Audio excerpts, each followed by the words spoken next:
Welcome to this explainer. Let's just jump right in and take a second to appreciate the absolute, almost mythical status of the eagle. Throughout history, we've been completely obsessed with them, right? Think about it. Why are they stamped on our coins, woven into our flags, and placed front and center in our oldest stories? It's because they're universally revered. They are hands down the undisputed kings of the sky, the ultimate symbol of freedom, raw power, and just absolute grace. A crowned silhouette in the falling night, wings of horizon wide and free. Beautiful poetry, right? But what's really fascinating here is how fast that romantic imagery just completely shatters when you actually look at the raw, terrifying physics of how they fly. Because you see, underneath that majestic silhouette we love so much is a highly evolved, ruthlessly efficient predatory machine. To get why they truly rule the sky, we gotta look at the numbers. Dropping literally like a stone from the clouds, eagles can hit dive speeds of up to 300 kilometers per hour. To pull this off, they completely tuck their wings, basically turning themselves into feathered aerodynamic missiles. To put that into perspective, that's like falling from the sky at the speed of a high-speed bullet train. When they target prey, like jackals or rabbits, those animals literally don't even know what happened. No, really, they don't even have time to look up. They're struck out of nowhere before their brains can even register a shadow moving above them. Now imagine the firmest handshake you've ever felt. Okay, now multiply that force by 10. Upon impact, an eagle's talons clamp down with a mind-boggling grip strength of 750 pounds per square inch. Let that sink in for a second. 750 psi. Once those talons lock in, there is absolutely zero chance of escape. It's basically a mechanical death trap, powered by pure muscle, and perfectly designed to end a hunt in just a fraction of a second. Section 1. Anatomy of an apex hunter. So, to truly understand this apex aerial predator, we need to move beyond the myth and look directly at the biological weapons that make them the sovereigns of the sky. Because it's not just about speed and strength, It's about unparalleled sensory perception. We humans have decent eyesight, sure, but compared to an eagle, we are practically flying blind. An eagle can pinpoint a meal, like a tiny rabbit or snake, from a staggering 15,000 feet up in the air. If you want a mental image for that, just imagine stacking 6 of the tallest buildings in the world, the Burj Khalifa, right on top of each other. An eagle perched on the very top of that ridiculous stack could clearly spot a tiny moving target perfectly clearly on the ground. It is just absurd. Armed with this lethal anatomy, they regularly engage in these jaw-dropping battles that honestly feel straight out of an action movie. We're talking about birds that will look an adult lion right in the eye and aggressively force it into retreat using just their massive beaks and claws. Birds that'll routinely fly over the open ocean, spot highly venomous, thrashing 3 to 5 foot sea snakes, and pluck them right out of the water. They'll even navigate twisting, dense jungle canopies to hunt monkeys directly in the trees. And when they fight each other over stolen food, oh man, they lock talons in midair, spinning violently towards the earth in these spectacular helicopter-like battles. It's wild. Section 2. Feasts of the Wild. Now, shifting our focus geographically, we can see exactly how these highly specialized biological weapons adapt to conquer completely different territories and food chains. Let's compare 2 distinct rulers. On one hand, we've got the bald eagle, heavily relying on fishing and scavenging frozen carrion, like dying chum salmon, along the freezing, icy rivers of Alaska. On the other hand, there's the golden eagle, Europe's largest bird of prey. This guy actively hunts heavy mammals like marmots, chamois, and even scavenges massive elk in the treacherous, high-altitude alpine terrains of the Dolomites and Scandinavia. It's the exact same family of bird, but they use completely different survival strategies to dominate their specific turf.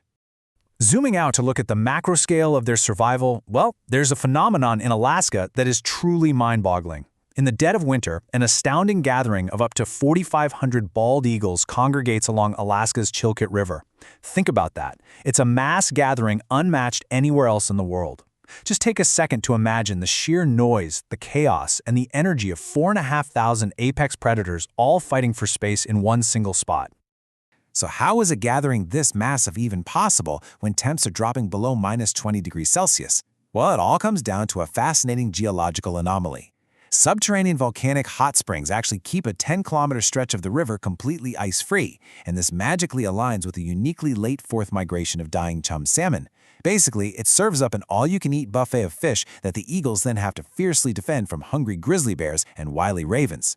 And within this massive flock, it's definitely not a free-for-all.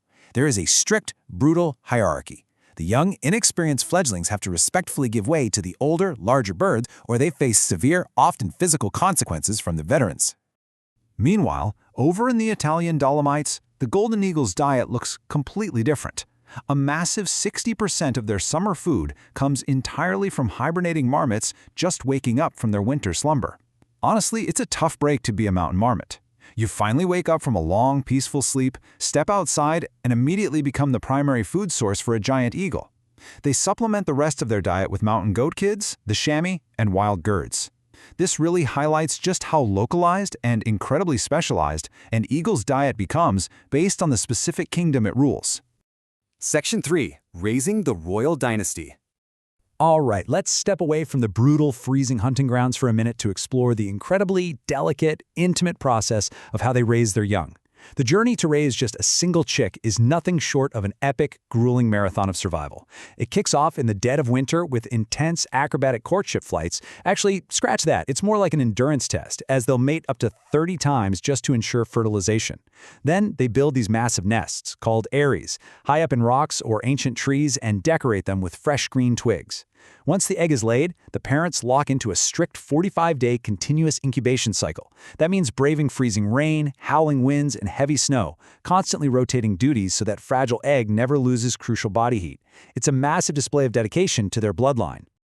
When that chick finally hatches, you get to see this beautiful, almost shocking contrast. It's genuinely touching to watch a massive 6-kilogram mother eagle, who is armed with weapons that can easily tear through a thick elk's winter coat, using that exact same lethal beak to delicately fillet microscopic bites of meat. She gently feeds her fragile, downy chick, meticulously shielding it from annoying, tormenting flies and heavy rain in a cramped nest perched 2,000 meters high up in the mountains. And let me tell you, feeding that chick is a full-time, totally exhausting job. By the time that young bird finally builds its flight muscles, sheds its down, and is ready to leave the area after 2.5 months, the parents will have hunted and hauled an astonishing 40 kilograms of meat back to the nest. Just think about that for a second.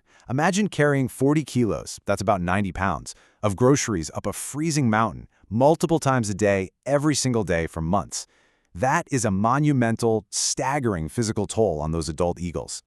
Section 4. The King's Vulnerable Future. But as we look toward the future in this explainer, we really have to recognize that sheer physical strength isn't always enough to guarantee survival. We need to talk about the rapidly changing landscapes threatening these ancient dynasties. Historically, mankind's relationship with the eagle has been, well, incredibly destructive. Humans long viewed these birds not as majestic symbols, but as terrible pests in hunting competition. From the 17th to the 19th century, they were systematically eradicated from the lowland European forests. It's truly a tragedy. States actually handed out bounties, actively paying people to shoot them right out of the sky. This relentless eradication campaign is exactly why today, golden eagles in Europe have retreated strictly to highly inaccessible, rugged mountain regions like the Alps and the Carpathians.